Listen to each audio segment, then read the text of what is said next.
Welcome to a new video in my home automation series. I literally just finished recording my earlier video on how I turned my Dusun DSGW210 IoT Gateway into a Zigbee2MQTT server. And the reason I've done that because I'm going to use this in a TapHome installation, and that's how I wanted to integrate Zigbee devices to a TapHome system. But of course, if you have another home automation system that can communicate with MQTT, you can use the exact same process. So if you have a Node-RED or a Domotits, I mean, the only reason I'm not mentioning Home Assistant because Home Assistant has ZHA built in, which is their own sort of like Zigbee to Home Assistant option. So if you want to use it in Home Assistant, I guess you want to install that instead of the Zigbee2MQTT. But again, it's really up to you how you want to use it. And of course, the reason I've done this because now the broker runs on this device, and well, TapHome is obviously it's going to be on the same network, so they can just locally talk to each other. There is no reason to do any of cloud communication, to use the active internet, because previously I did almost the same using SmartThings, calling the SmartThings API, which works, you know, brilliantly. There is no issues with that, but still that's using a cloud service. So if, for example, your network goes down, I mean your active internet connection goes down, these things would not work. But keeping everything local, it just makes it easier. It makes it a little bit faster as well, and I think it makes it more reliable. It's not susceptible to network outages. So what I'm going to talk about in this video is that, as you can see, I have a bunch of devices. So I just have some random sort of Zigbee sensors. So there is a PIR motion sensor, there is a Zigbee relay, a door sensor, temperature sensor, a button. Off the view, there is also a radar sensor, so that's a presence sensor. And I use these to set them up in TapHome. And because they are all Zigbee 3.0 compatible, I think if you have a similar device from another brand like Blitzwolf or Aqara, as long as they are like buttons and temperatures and sensors and door sensors, they should provide pretty much the same functionality. And maybe there is going to be some little variations, but since I'm going to go through the whole thing, I think you will get the idea how to tweak it for yourself. Okay, so let me just change views again. Actually, let me change to this view so we can see the whole screen. So what we are going to see here is that, well, that's the server. We don't have to deal with that anymore, but that's the MQTT broker. So I can just see what the messages that are coming through. So I can build the logic in TapHome based on this one. And I also have the front end here. So this is how I paired all the devices. So I clicked on permit join to allow the Zigbee devices to join to the network, and these started appearing once I moved the Zigbee devices to pairing mode. And I use this rename button to just rename the auto-generated IDs to some, you know, friendly names, as it says. And this friendly name is then what is used in the MQTT topic. So now you can see it's called a Windows sensor. So everything that comes through this Windows sensor is going to come under Zigbee2MQTT/Windows sensor. And as you can see, for most of them, it's just a single topic with a message, well, with the actual payload. I also want to mention that just like in the previous video, I will save this template and add it to the sort of the community template list. So most probably by the time this video goes live, that's going to be available.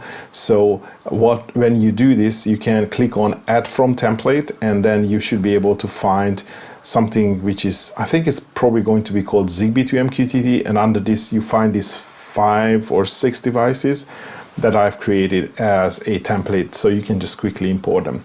But let me show you how I did it from the beginning so you understand the whole integration. So the first thing, I created this new integration, which is the Zigbee2MQTT. So I clicked on interface and I clicked on packet parser, which creates this. And here you can actually rename it, so it's not called packet parser, but in my case it's called Zigbee2MQTT server. And then I started creating modules. So every single module is basically like a new device. so you can see I have 6 devices, and so whenever you create a device, you can also here you can rename it, so we'll give it a meaningful name. As I said, I did not include Sonoff in the name because my understanding is that if you have a device from another brand, that would work exactly the same. So, you know, whether it's, as I said, Blitzwolf, Akara, or IKEA, it should work. Maybe with some, you know, minor variations.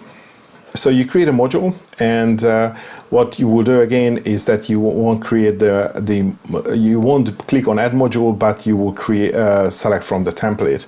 So you should find it in the categories, and if it not, you can download the files and you can just add them manually. And every time you are going to import a module, then what you have to change here is you have to change the root topic. And again, it's really easy if you have MQTT Explorer installed, because you just trigger the device. Let's say, you know, I push the button here, so you can see that the new message has come through. So you can see what is the topic. So here it comes under Zigbee2MQTT/push button. You can copy this one. You can just quickly paste it into the root topic, and after that also click on service settings, because here you need to change the user ID and the password. So that's the password, user ID and a password to your MQTT server. But these are the 2 things that you need to change, and then the system automatically brings in the devices that are configured. And for some, it's going to be a single device, like for this gang, it's just a digital output. Sorry, for the switch. But for the window sensor, we have a sensor, which is, well, whether the window is open or closed. And we also have a battery percentage, which I indicated as a separate device. So you can put it onto the dashboard. You can create some automation, like like a message to yourself once the battery you know, drops below 10% or something like that. So what I'm going to do now is I'm going to go through each device to show you how it works, and then show you some of the details as well if you are interested in, you know, tweaking it. So the first one is going to be this temperature and humidity sensor. So it's actually this one. And by the way, this has a button, so if you want to trigger it, then you can do that. But we don't want to do that. And yeah, so temperature and humidity sensor. Again, don't forget to change the, you might also need to change the IP. The port is there, root topic, user ID and a password in the service settings. And I have created 2 sensors. One is a simple temperature and humidity. And here what I have done is, of course, you can, you know, change the name, the zone, and the category. I haven't done that. The real magic actually happens here in the listener script. And here we've received, we get all the data that we get from MQTT, so we can extract the topic, we can extract the payload, and as you can see, this temperature and the humidity sensor is sending battery, humidity, link quality, and temperature. So I'm extracting the temperature and the humidity value here and here, and I put it into the TE and the HU variable. So you can see it has a TE and the HU variable because of that. This is the type of the device. So, you know, I just put the values in, and I have to divide the humidity by 100 because that's how TapHome expects the percentages to be, and that displays the temperature and the humidity, like here. And yeah, there is nothing else. It's just a reading sensor. So we already, you know, handled all the reading. And the other sensor, or the other device, is it's basically like just a value, which I set the device type to battery SOC, so state of charge. And here I just read the battery value, and again it expects it in percentage, so I divide it by 100 and put it into the AN. Oops. I put it into the AN value, and that's how it gets displayed here. Sometimes if you have a brand new device, this battery would not display. Obviously it needs the first reading to come through to show the battery percentage. But that's it, it's very simple. So the next one is, let's do this radar occupancy sensor. And this basically just have one single thing, which is it shows whether there is presence detected or not. I would say that if you buy a different brand, it might send more information. Maybe it sends like luminance information. Maybe some of the radar sensors can send a lot of more information, like how far it detects motion or presence, or at what angle or what sectors. So, for example, the Aqara sensors are much smarter, but I don't have any of these, so I'm just using this Sonoff simple one. It does the job very well, to be honest, as a radar sensor. You can see that that's how the data looks like. So it has basically one really usable value, which is the occupancy, and this one is connected to so this is USB power, so it doesn't have a battery value.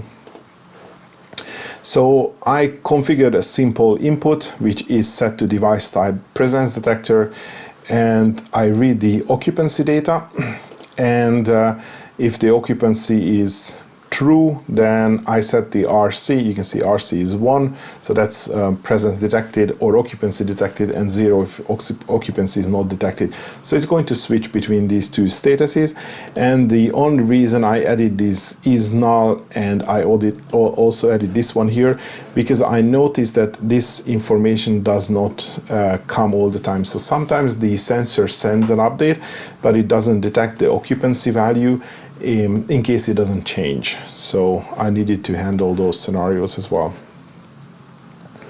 Next one, let's do the push button. And so this Sonoff push button can differentiate 3 different pushes: single push, double push, and long push. And TapHome does the same. It also supports triple push, but the sensor doesn't do that. So what you can see here is, again, I have 2 devices. I have a simple push button, and by the way, let me show you how it works. So that's the button. If I press it 1, you see single press, double click, and I didn't press it long enough. That's the long press. So all 3 are working, and I again set the category and the zone, and you can set the type as well. And here the code is a little bit different again, but because in the MQTT, so it says push button, so it sends an action. Again, it doesn't send action all the time, only when it's actually pressed, and this can be single, double, or long. So I had to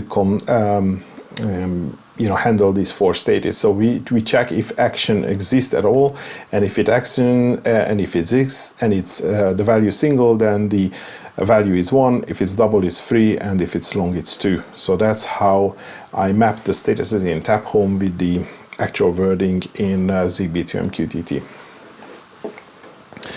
And the battery is exactly the same as the other one. So you will see that this piece of code for the battery is exactly the same for all 3 of my devices that are reporting battery percentage. So if you have a device, for example, if you have a presence sensor which has a battery percentage, then you can create another analog input device. You set it the battery type to battery SoC, or the device type to battery SoC, and you just copy and paste exactly the same code, and it's going to work. Next one is the PIR motion sensor. So it is this guy over here. And here again, we just have one single property.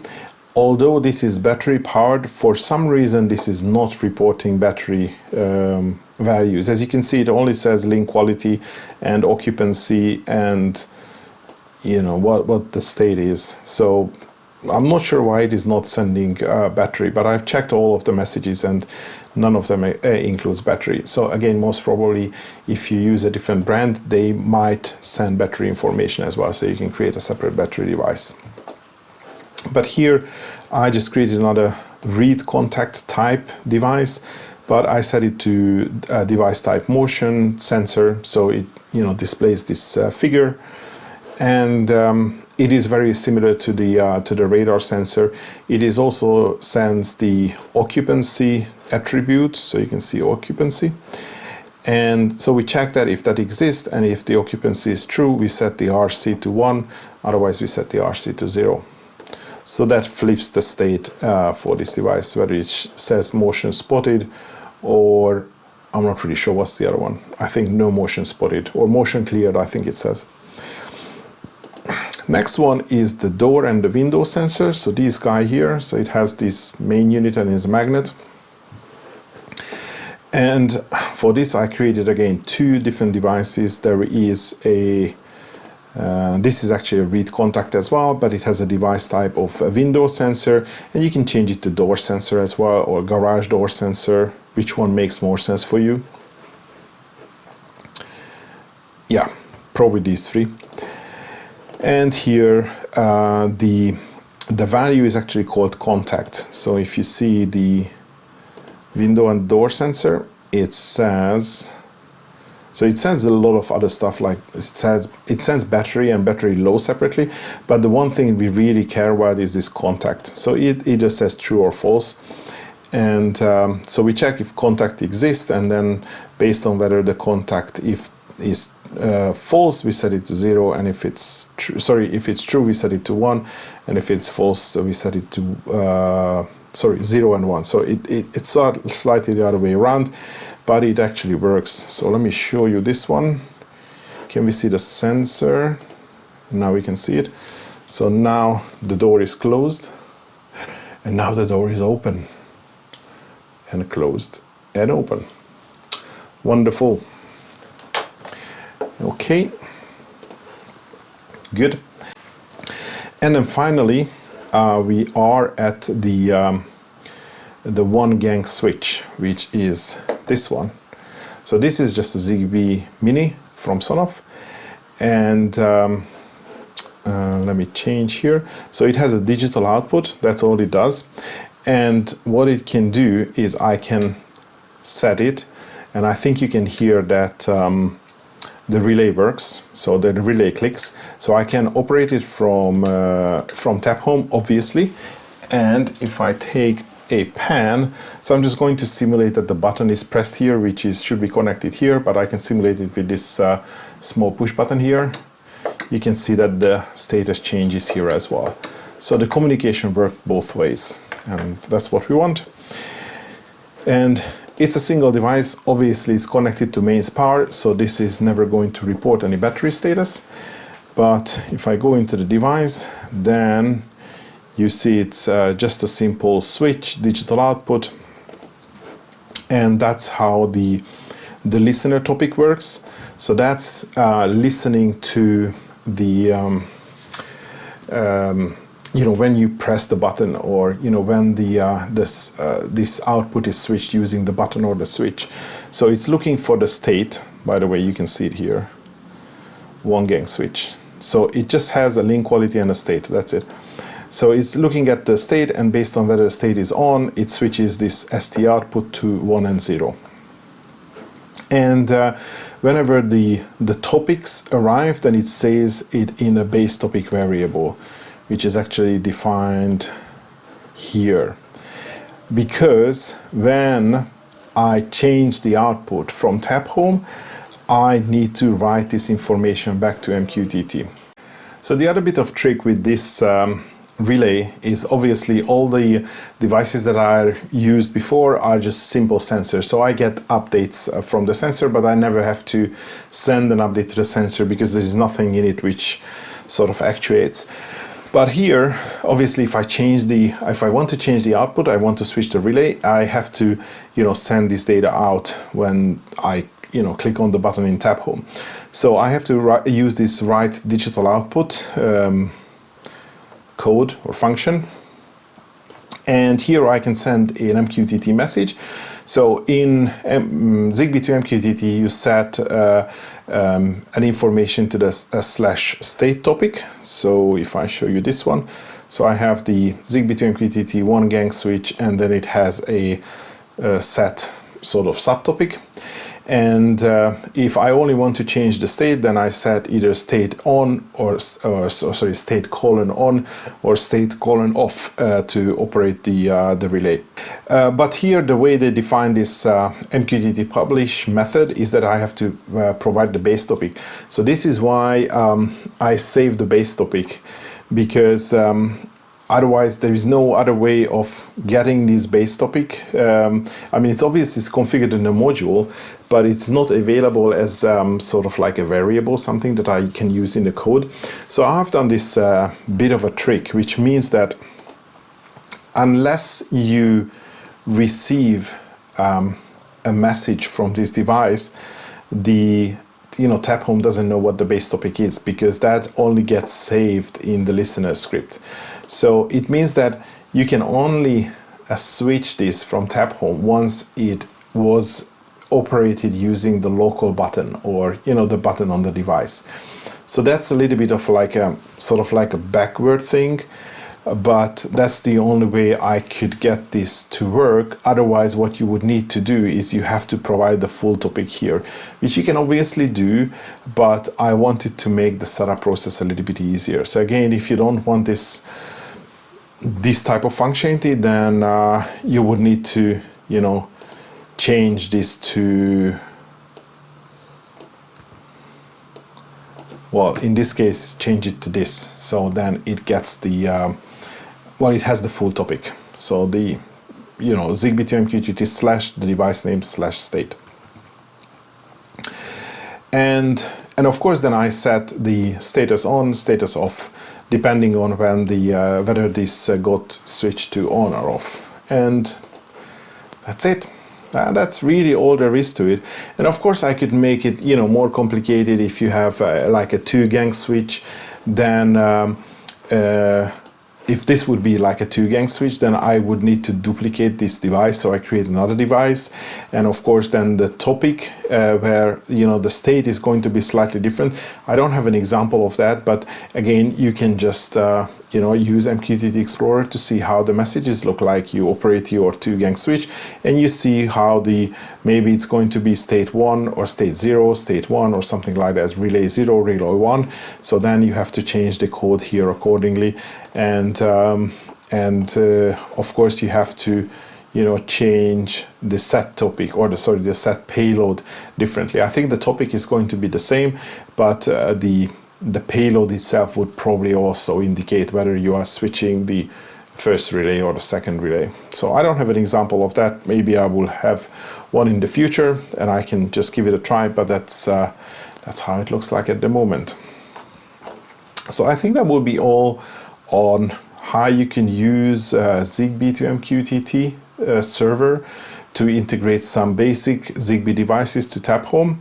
And as I said in the beginning, if you have another sensor, another Zigbee, so temperature sensor, door sensor, whatever, which is not Sonoff, but a different brand, I'm pretty sure that it is going to work exactly the same way. So at least you will be able to reuse these basic devices like the temperature, the radar occupancy, and the button and everything. And maybe you just have to slightly play around with, maybe adding the battery device as well to the PIR motion sensor if you have a model which actually reports the battery percentage. But I think that will be all for now. As I said, by the time this video goes live, I assume that these templates will be added to this template library. But if not, you will find the link to these files in the video description as well. So you can download it for yourself and you can just add them from a file, just like I did for some of the other examples. So there is going to be one file for each 6 device types that I listed here. So that's all for today. Thanks for watching, and hopefully see you in the next video.